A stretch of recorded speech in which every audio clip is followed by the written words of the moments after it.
Hello，大家好。我一路都諗緊點樣形式開始去拍呢段 YouTube 片啊，因為好多嘢都係由零開始啦，都係第一次㗎。咁啊，我會一剔過去拍呢段片，不過但係我當然會剪接啦。咁啊，首先其實我諗深一層，我需要自我介紹嘅，因為我呢條片有機會有其他唔同嘅人睇。而家雖然仲係一個好開始嘅時間，好簡單講句，幾日前我生日，7月2號，65歲。我喺2023年嘅1月15號開始全球嘅旅居，當中有返過香港幾次啦。我係香港人，我係一個傷殘人士，我持有一個終身嘅喺香港俾我嘅運輸署嘅一個終身嘅殘疾人士嘅駕駛執照。咁就我用咗1年輪椅啦，後尾就行得返啦，要用拐杖。咁就我而家一個人進行全球嘅旅居。我簡單講住咁多先啦，因為本身喺呢個頻道之前嘅，我早期都有介紹過㗎啦。不過有個朋友話我太過嚴肅啊。其實本身我係有兩面嘅，當然我有嚴肅嘅一面啦，我亦有輕鬆嘅一面啦。最主要我而家出去旅行，好多情況都好輕鬆嘅。首先就講下我嘅行程嘅始末啦。OK， 我喺舊年2025年嘅嚟喺香港返咗香港應該2個月到啦，跟住我再次出發就喺12月8號，第一站我就去巴西。最主要因為我認識咗個女朋友啦。OK， 喺巴西喺西班牙嘅時間，咁就同佢一齊返去出生嘅地方，喺巴西嘅由聖保羅市出發，但係佢又唔係喺聖保羅市出生嘅。咁啊喺巴西裏邊當然有好多經歷啦，好特別啦，就同埋一個當地出生嘅人返去，當然好多唔同嘅遭遇，唔係一般旅行人士做到啦。咁啊跟住就再去再邊度咧？再阿根廷啦。OK， 阿根廷跟住就過智利啦。阿根廷、智利跟住就玻利維亞、秘魯，就嚟到呢度咁啦。咁啊，第一次踏足南美洲咧，當然對我嚟講就係好多刺激啦。最大嘅刺激就嚟自南美洲同全世界好多地方好唔同嘅咧，就係因為整個都係一個南美洲、北美洲，包括美國啦，都喺外來移民入到嚟呢個地區嘅一個文化啦，同埋形成咗好多唔同嘅國家啦。咁啊，跟住我想講啦，其實最主要就係喺成個行程裏邊啦。其實實質上咧，喺秘魯之前嗰段行程，其實就我對南美洲原住民嗰個文化，其實嗰個感覺唔係好大嘅。因為最主要因為喺巴西，你知道已經係好多人已經混咗血，好多種唔同嘅血統喺度。咁啊，好多有唔同嘅歐洲血統啊、原住民啊，咁同埋慢慢開始認識啦。每到一個國家，我就走去睇維基百科啦，去了解嗰個國家係咩狀況，尤其是人口啊、語言啊咁樣。因為其實咧喺呢一段片，其實我想開始去喺秘魯嘅行程裏邊咧做一個總結。一共我喺秘魯咧就住咗37天。點解咁長咧？其實個原因就係咁啊。因為秘魯我由玻利維亞進入秘魯啊，玻利維亞當中好多細節、好多枝節令我好折騰啦。本身諗住繼續喺22天嘅玻利維亞，又諗住 cut 短少少啦，跟住又想去又想唔去，唔係我想啊。最主要因為個政治變化好大啊，突然間又封路啊，又成咁啊。當中做咗好多抉擇啦，當然買咗機票就唔能夠搭啦。最終我就將玻利維亞嘅行程全部推晒落秘魯嚇。咁其實喺秘魯啦，因為今年嘅行程裏邊最主要咧就有一啲好特別嘅日子限制住咯。咁唔可以話好暢順嘅，我中意呢個國家1個月，跟住2個禮拜，跟住下個國家唔得，因為最主要受秘魯2個日子，因為喺我設計行程裏邊啦，第一件事就當然好出名嘅馬丘比丘啦，一定要去啦。同埋我喺嚟秘魯之前認識秘魯，只係知道佢喺南美洲國家有個好出名嘅地方叫馬丘比丘。同埋我喺去之前嘅3個月已經買定晒所有馬丘比丘嘅門票啦。咁喺收集資料嘅時間咧，發覺原來喺6月24號有一個叫做太陽祭嘅東西啊。其實我都唔知咩叫太陽祭。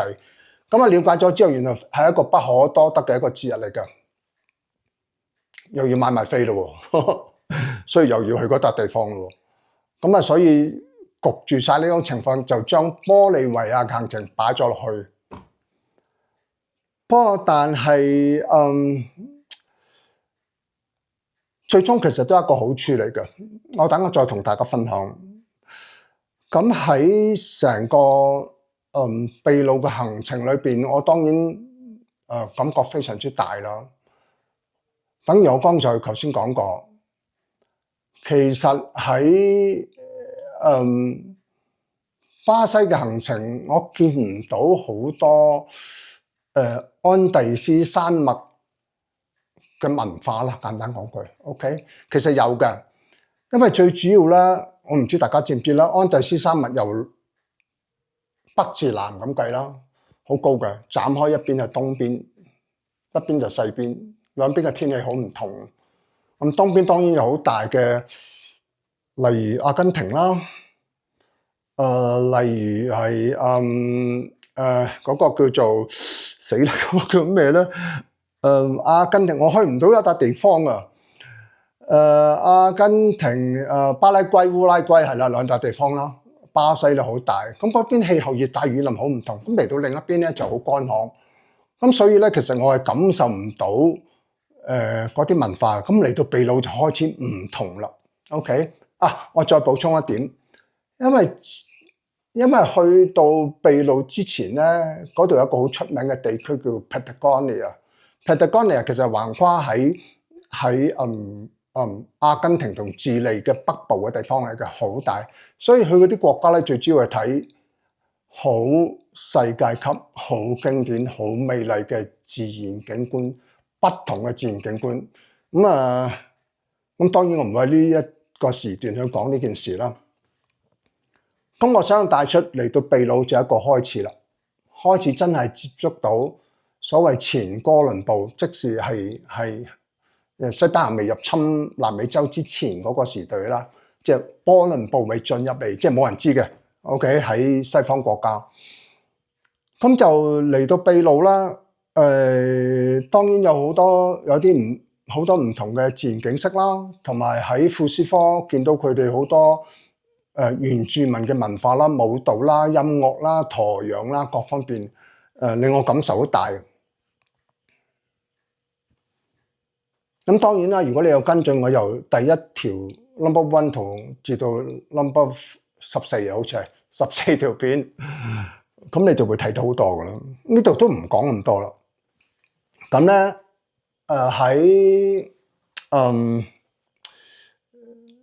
我想講我喺呢37日最難忘咧，其實就係有3件事嘅。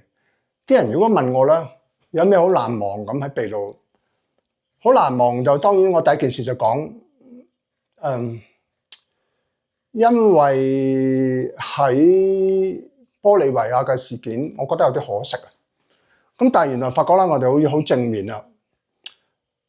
因為呢個原因，我先至喺庫斯科住咗14日，而喺庫斯科住咗14日咧，就俾我撞得到呢個庫斯科嘅慶典月，十分之精彩，差唔多日日都有節目，近距離接觸到好多大學生嘅一啲舞蹈啦、音樂啦，哇，十分之興奮，我簡直總之好開心啦！你都係睇翻我之前嗰啲片就會知道啦。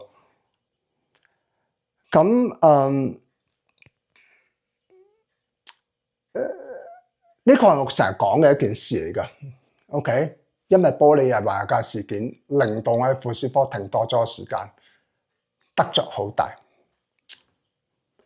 咁第二件事咧就我喺秘魯最後一日去到利馬，喺呢度我想補充一點，我2017年發生意外喺45米跌落嚟，坐咗1年輪椅 ，spine 我脊椎 L4 受損，我大腸、膀胱受損，控制大小便都好麻煩，對我嘅旅程係一個極大嘅挑戰嚟。終於噩夢發生啦！不過我唔講得咁仔細，咪嚇鬼親自己咁鬼核突。終於我去到利馬，以為冇嘢做，租咗一個好靚嘅 Airbnb，我覺得好靚啦。OK， 直頭有香港嘅住宅水準，要乜有乜。噩夢就一個發生啦！我連續4晚，唔係2，即係有3日冇出街啦。我肚瀉，因為我肛門控制唔到啊啲。大便噼哩啪啦射晒落地下，射晒落張床，射咗5次。不過我覺得好感恩咯。呢件事件如果發生緊，我喺例如4驅車團去到天空之鏡玻利維亞嗰段行程就大鑊啦。就算係俾個廁所你處理都唔知點處理嘅，又有人一齊共行埋一齊。所以我非常之感恩呢個最惡劣嘅事件，竟然發生喺一個最適當嘅，唔係適當，最冇傷害性嘅環境嚇。感謝天主。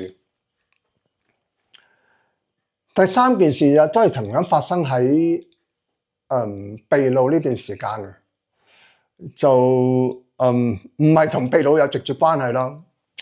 喺秘魯啦。我其實由我2023年嘅1月15號開始，即係已經有好多人同我講啦，你不如寫本書啦，咁難得個環境。我心諗寫本書好鬼麻煩噶嘛，跟住出個頻道啦，咁又要剪片喎，嘥好多時間噶嘛。之前試過4、5次啦，次次都終於放棄。剪條片啊，45分鐘條片，你睇一次都45分鐘啦，唔好講剪啦，好老實。你諗下點搞啊？咁啊，最終其實得一個原因促使咗我，就係 AI 嘅出現，令到我喺成個製作嘅過程當中暢順咗好多，但係都要花好多時間啊。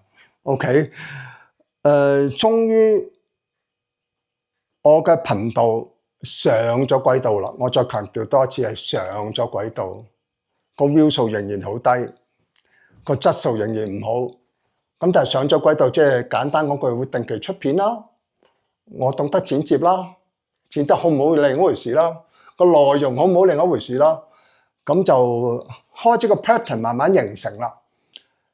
其實當中有好多人或者我之前就係諗住組織得好靚，然後先推出街，其實唔使嘅，推咗出街先要慢慢修改。所以包括字幕、包括個程序、包括個內容，全部都 number one 同 number two 同 number three 條片都有改變。如果你有機會睇翻過往13條片，咁所以呢件有開心嘅事係難忘啊。OK。呢個 pattern 嚟㗎，而家做緊個 pattern 啊！呢個檢討難忘事件啊，下一個國家我都講難忘事件嘅。跟住下一個樣嘢要講咩咧？就係講我嘅感受啦，對秘魯。我對秘魯嘅感受啦，呢一點就下一條片都會講，唔係下一條片啊，下一個國家完咗我都會咁講。點講咧？你哋慢慢睇我條片啦，我發覺同其他 YouTuber 梗係冇佢哋咁專業咁勁啦，乜鬼嘢都斷估。不過但係我好認真嘅，因為冇咁多時間啦。如果下下要做到咁認真，我根本出唔到呢啲片。秘魯嘅感受就係，因為馬丘比丘同太陽祭正係擺喺我秘魯嘅行程裏邊37天。最尾嗰幾日，即係唔知35、34咁。咁而導致到馬丘比丘同埋太陽祭呢兩個節目咧，其實係重點嚟㗎，好犀利㗎，就冇爆炸性啦。原因點解咧？馬丘比丘之前有梯田啊，有披薩啦，有 Murray 嗰啲嘢已經睇過晒啦，好仔細睇過晒啲建築啦。不過馬丘比丘係勁咁解啫嘛，咁啊冇咁震撼啦。太陽祭更加唔使講啦，喺富士科慶典要睇咗好鬼多咯。都係嗰類咁嘅舞蹈啊、音樂，好多服飾我好熟悉啊，嗰啲吹嘢啊、嗰啲鼓啊、嗰啲舞步，佢哋有個好獨特嘅舞步啊。咁我想喺呢度再講一次啦，就係其實喺整個其實我出咗嚟3年就嚟4年啦。其實喺南美洲嗰個行程裏邊，俾我係好大震撼嘅，包括個種族嘅構成啦，好大震撼啦。包括有啲嘢陸陸續續確認緊㗎。我喺智利已經知道，喺好多千年前，我唔知幾多千年前啦，我亦親眼博物館睇到個紡織係舉世無雙，係 number one 嘅。佢嗰種幼細，今日個紡織嘅機器都未必做得到出嚟。咁啊，紡織啦，建築就好多出名啦，喺馬丘比丘啊，嗰啲建築都唔知點講啦，簡直係非常之出色嚇。咁我相信喺古代嘅時間，佢可能係 number one。咁啊，關秘魯咩事咧？秘魯係其實呢啲就喺之前喺智利開始已經見到呢啲嘢噶啦。咁喺秘魯可以得到一個深入體驗、近距離接觸，同埋咧喺我嚟講，覺得係最震撼、最難理解。以前我嘅認識入邊係空白嘅，我相信好多人都係咁。呢種就係叫 Quipu 叫做機譜，我好中意用咁嘅形容嘅。我哋人類嘅傳遞嘅信息，當然用語言啦、講嘢啦，中文有中文、有英文、有西班牙文啦。後期發展到人類嘅歷史，當然我唔係好似幾時啦。就將呢啲嘢為咗流傳去做咗一個萬世流傳記錄，就有文字啦，有英文有中文咁啊，先有語言有文字咧。咁但係印加帝國或者係叫南美洲原住民啦，因為本身喺南美洲唔係淨係得一個印加帝國嘅，仲有5個嘅。OK， 佢哋竟然係用繩啊！我睇有冇啲繩啊？嗰啲繩就係嗰啲繩係普通一條幼地嘅繩，鞋帶咁嘅繩啦，好幾細啲嘅，好似冷咁啊！打啲粗嘅記、幼嘅記、長嘅記，愛嚟記錄，相當複雜。現今科學家都唔係好明白得晒，仲有人繼續研究緊 Quipu 係咩？我覺得好難咯，好難理解到咯。佢哋記錄到法律啦、耕種啦、天文啦。法律啦，可以靠呢啲繩一串咁，好似頸鏈咁定喺度，好犀利。咁最後我想講咩咧？我離開咗秘魯，我發覺真係非常之搞笑。我睇下貓子先啦。離開咗秘魯之後啦，最令我震撼有一件事就係我同我嘅親愛嘅 AI Peter 傾嘅時間啦。原來喺我15歲嘅時間，即係50年前，我睇嗰啲科技嘅雜誌，講緊有一笪地方，就叫做 Nicanai， 講多次啊，叫 Nicanai。咁以前就唔係叫咩秘魯平原嘅咩線啊，冇叫呢個名噶。咁咪有馬騮啊，有蠍子啊，好大隻，喺地面係睇唔到嘅。OK， 咁我當時覺得好驚訝咯。唔係，我當時14歲嗰時覺得好驚訝。我前幾日喺 Ecuador 嘅時間，喺同 AI 傾時，覺得好驚訝。我竟然唔知，我竟然遺忘咗呢件事，因為呢個 Nicanai 喺我腦袋都冇出現咗40-50年噶啦。咁我覺得一個可惜咯。咁啊，第二個就有個叫做 Lake Titicaca。呢個 Lake Titicaca 咧係南美洲最大嘅淡水湖，亦係全世界海拔最高嘅淡水湖。就係因為玻利維亞嗰段行程取消咗，我直接搭飛機落庫斯科，原本就黐住玻利維亞嗰個鎮去到嘅，最後就冇去到，就係咁啦。講咗好耐啦，講咗20分鐘啦。OK 嗱，跟住我就會咁啦，就會檢討啦。唔係檢討，一個總結啦。跟住預告啦。咁咧下一站咧就會喺下一站其實就喺 Ecuador， 其實我身處呢度已經 Ecuador 嚟㗎啦，已經有啲遭遇㗎啦，而家唔講啊，有啲好神奇嘅遭遇。咁Ecuador 再落就哥倫比亞 ，OK， 咁啊講住咁多先啦。Ecuador 就應該得18日到咯嚇。咁下次總結嗰條片再同大家講啦，好冇？拜拜！希望今日你唔會覺得我太嚴肅，我輕鬆，我本身都係輕鬆。